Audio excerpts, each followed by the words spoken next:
ಸಾವಯವ ಕೃಷಿಗೆ ಸಾಕ್ಷಿ. ಕಲಬುರಗಿಯ ಕಣ್ಣೂರು ಗ್ರಾಮದ ಶ್ರೀ ಶ್ರೀನಿವಾಸ್ ಕಣ್ಣೂರುಕರ್ ಅವರನ್ನು ಭೇಟಿ ಮಾಡಿ 215 ದಿನಗಳ ಸಮರ್ಪಿತ ಸಾವಯವ ಕೃಷಿಯ ನಂತರ ಅವರ ಕಬ್ಬಿನ ಬೆಳೆ ಎತ್ತರವಾಗಿ, ಆರೋಗ್ಯಕರವಾಗಿ ಮತ್ತು ಸಮೃದ್ಧವಾಗಿ ಬೆಳೆದಿದೆ. ರಾಸಾಯನಿಕಗಳಿಲ್ಲ, ಸಂಶ್ಲೇಷಿತ ಗೊಬ್ಬರಗಳಿಲ್ಲ, ಕೇವಲ ಶುದ್ಧ ಸಾವಯವ ಒಳಹರಿವು. ಕೂಬಾ ಮಣ್ಣಿನ ಕಂಡೀಷನರ್ ಮತ್ತು ಸಾವಯವ ಗೊಬ್ಬರಗಳನ್ನು ಬಳಸಿ ಅವರು ನೀರಿನ ಬಳಕೆಯನ್ನು ಗಮನಾರ್ಹವಾಗಿ ಕಡಿಮೆ ಮಾಡುವುದರ ಜೊತೆಗೆ ನೈಸರ್ಗಿಕವಾಗಿ ಸಸ್ಯ ಆರೋಗ್ಯವನ್ನು ಉಳಿಸಿಕೊಳ್ಳುವ ಸಮೃದ್ಧ, ಫಲವತ್ತಾದ ಮಣ್ಣನ್ನು ಪೋಷಿಸಿದ್ದಾರೆ. ರೂಪಾಂತರವನ್ನು ನೋಡಿ. ಸೊಂಪಾದ, ರೋಗಮುಕ್ತ ಬೆಳವಣಿಗೆ. ಬಲವಾದ ಮತ್ತು ಏಕರೂಪದ ಕಬ್ಬಿನ ರಚನೆ. ವೆಚ್ಚ ಪರಿಣಾಮಕಾರಿ, ಸುಸ್ಥಿರ ಕೃಷಿ. ಕೃಷಿ ಕೇವಲ ಇಳುವರಿಯ ಬಗ್ಗೆ ಅಲ್ಲ, ಇದು ಮಣ್ಣಿನ ಆರೋಗ್ಯ, ಸುಸ್ಥಿರತೆ ಮತ್ತು ಭವಿಷ್ಯದ ಪೀಳಿಗೆಯ ಬಗ್ಗೆ ಎಂದು ಶ್ರೀ ಶ್ರೀನಿವಾಸ್ ಹೇಳುತ್ತಾರೆ. ಅವರ ಯಶಸ್ಸಿನ ಕತೆ ಸಾವಯವ ಕೃಷಿಯೇ ಭವಿಷ್ಯ ಎಂದು ಸಾಬೀತುಪಡಿಸುತ್ತದೆ. ಸುಸ್ಥಿರ ಮಾರ್ಗವನ್ನು ಆಯ್ಕೆ ಮಾಡುವ ರೈತರನ್ನು ಬೆಂಬಲಿಸೋಣ ಮತ್ತು ಆಚರಿಸೋಣ. ವೀಕ್ಷಿಸಿ, ಹಂಚಿಕೊಳ್ಳಿ ಮತ್ತು ಸ್ಫೂರ್ತಿ ಪಡೆಯಿರಿ. ಸಾವಯವ ಚಳುವಳಿಗೆ ಸೇರಿ. ಹಿಂದಿನ ವಿಡಿಯೋ ಕಾಮೆಂಟ್ ಲಿಂಕ್ನಲ್ಲಿದೆ.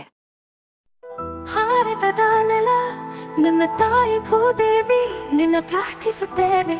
ನಿನ್ನ ಮಡಿಲಲ್ಲಿ ಜೀವನದ ಬೀಜ ಬಿತ್ತುತ್ತೇವೆ.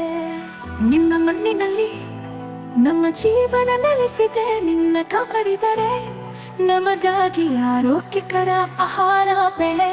ನಾವು ಸಾವಯವ ಕೃಷಿಕರು, ಸಾವಯವ ನಮ್ಮ ಪ್ರಾರ್ಥನೆ. ನಮ್ಮ ಸಂಪ್ರದಾಯವನ್ನು ಮರೆತಿಲ್ಲ, ನಮ್ಮ ಭೂತಾಯಿ ಮರೆತಿಲ್ಲ. ಕೂಬಾ ಸೈಲ್ ಕಂಡೀಷನರ್ ಎಲ್ಲ ಮಗು ಮತ್ತು ಸೂಕ್ಷ್ಮ ಪೋಷಕಾಂಶಗಳೊಂದಿಗೆ ಬಲವರ್ಧಿತವಾಗಿರುವ ಏಕೈಕ ಗೊಬ್ಬರ. ಸಸ್ಯದ ಅವಶ್ಯಕತೆಗಳಿಗೆ ಅನುಗುಣವಾಗಿ ಪೋಷಕಾಂಶಗಳನ್ನು ನೀಡುತ್ತದೆ. ವಿಸ್ತೃತ ಜೀವಿತಾವಧಿ ಹೊಂದಿದೆ.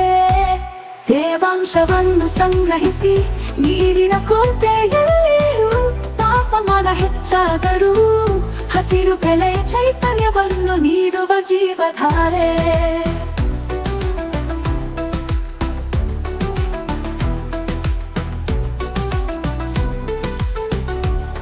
ಈ ಗೊಬ್ಬರವು ಎಲೆಗಳು, ಬೇರುಗಳ ನೇರ ಸಂಪರ್ಕಕ್ಕೆ ಬಂದರೂ ಗೊಬ್ಬರ ಹಾಕಿದ ನಂತರ ನೀರು ಹಾಕುವುದು ತಡವಾದರೂ ಸಸ್ಯಗಳಿಗೆ ಯಾವುದೇ ಹಾನಿಕಾರಕ ಪರಿಣಾಮಗಳಿಲ್ಲ.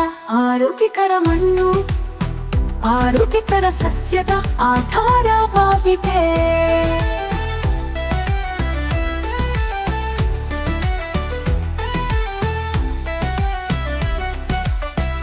ಆರೋಗ್ಯಕರ ಮಣ್ಣು ಆರೋಗ್ಯಕರ ಸಸ್ಯದ ಆಧಾರವಾಗಿದೆ.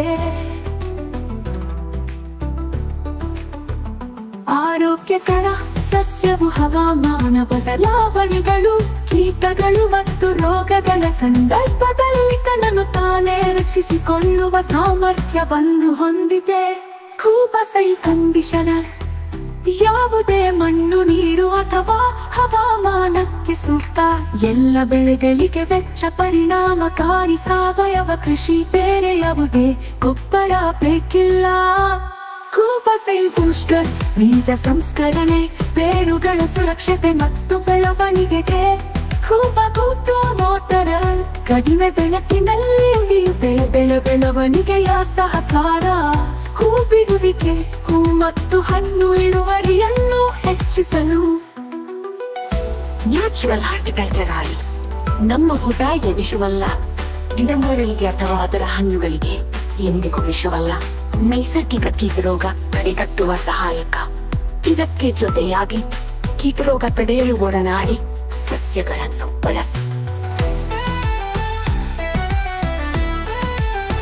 ಈ ಪರಿಸರ ನಮ್ಮ ಸ್ನೇಹಿತ, ನಮ್ಮ ಪೂರ್ವಜರ ಬುದ್ಧಿವಂತಿಕೆ. ಪರಿಸರ ಸ್ನೇಹಿಯಾಗಿರುವುದು ಎಂದರೆ ನಿಮ್ಮ ಪ್ರಯೋಜನಕ್ಕಾಗಿ ಪ್ರಕೃತಿಯನ್ನು ಬಳಸುವುದು, ಹಾಗೆಯೇ ಕೃಷಿ ವೆಚ್ಚವನ್ನು ಕಡಿಮೆ ಮಾಡುವುದು. ಆರೋಗ್ಯಕರ ಪೌಷ್ಟಿಕ ಆಹಾರವನ್ನು ಒದಗಿಸಿ ಅನ್ನದಾತ ಎಂಬ ಹೆಸರನ್ನು ಶ್ರೀಮಂತಗೊಳಿಸಿ. ಭೂದೇವಿ ಮಡಿಲಲ್ಲಿ ಭಾರತವು ಜಗತ್ತಿಗೆ ಆದರ್ಶವಾಗಲಿ. ಭೂದೇವಿಯ ಮಡಿಲಲ್ಲಿ ಸಾವಯವ ಕೃಷಿಯ ಪರಂಪರೆಯ ಬೆಳೆಯಲಿ.